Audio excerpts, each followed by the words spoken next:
In this week's mashup, Dan dishes out more juicy real estate advice from running the #1 team in the DMV area. We hope you enjoy.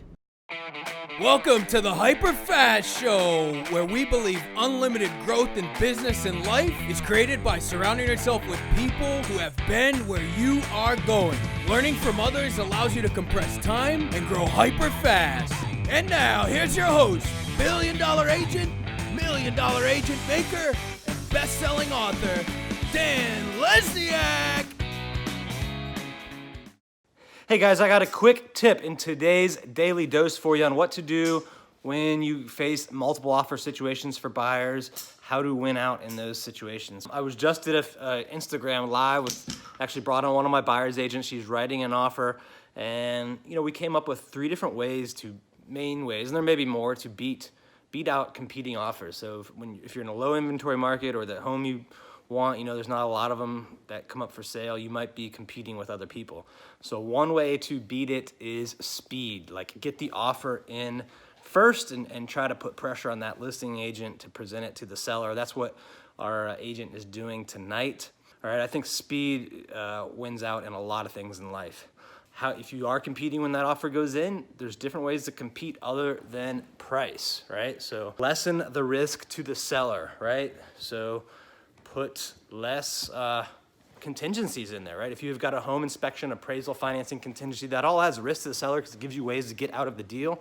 So either eliminate those or shorten the time frame in general. Other ways to go with a bigger down payment, bigger EMD, that reduces risk. And then sellers always like closing faster, right? So a quicker close. And then finally, the other way is off-market homes. Like, find your buyer the home before it goes on the market. Either, your own upcoming listings, other agents in the area that you network with, their upcoming listings, or, go out and prospect and hunt. Like, if they want a home and it's not on the MLS, you don't know of any other agents who have that listing kind of, coming up, go find it. I've done a lot of sales that way. A lot of my team members have as well. I think in general, just too many people quit if they don't get instantaneous results. Keep on pressing on. Just because you don't see the results doesn't mean things aren't happening. It's kind of like, when you get healthy again, or you don't just start immediately losing weight. Like, first microscopic changes take place, at the molecular level, with your blood, with your muscles, right? And then you start to see like visible results. You start to see the pounds come off the scale, or your body start to look better. And I was actually live earlier today on Instagram. I got this question that I wanted to share with you guys here on this version of the Daily Dose. And the question was, what's the biggest difference, in doing 10 million in real estate volume to 50 million in a year?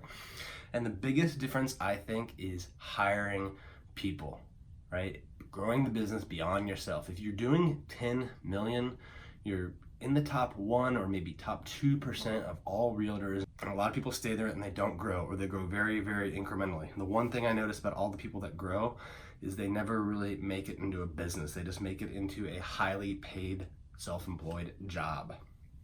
All right, and if you don't go out and make that hire, you're being selfish. Right? If you don't make that initial hire, you're not going to grow. And so that was my answer, really. The difference between making 10 million and 50 million is scaling beyond yourself. When you add people, you need more systems and more processes in order to operate efficiently.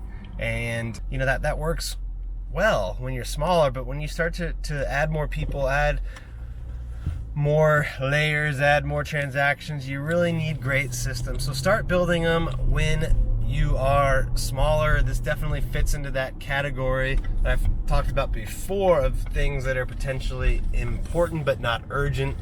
And the more you can work on things that are important but not urgent, the better business you'll build, the more efficient you'll be, and ultimately the more value you're going to create, the more money you're going to make.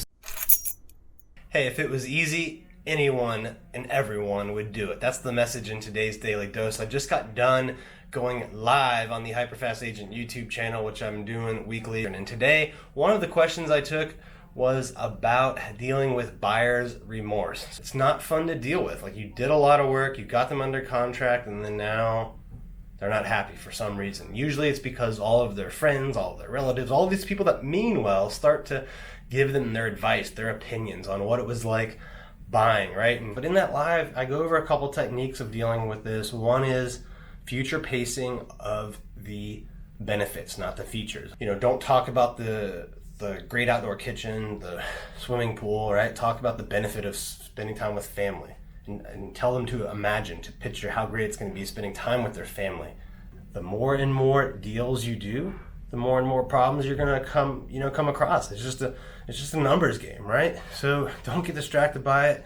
Use it to motivate you to push on, to push further and push harder. Don't get attached to the result. Get attached to things you can control. If it doesn't challenge you, it's not going to change you. I'm going to challenge you guys to find challenges that are big enough to produce changes, in you.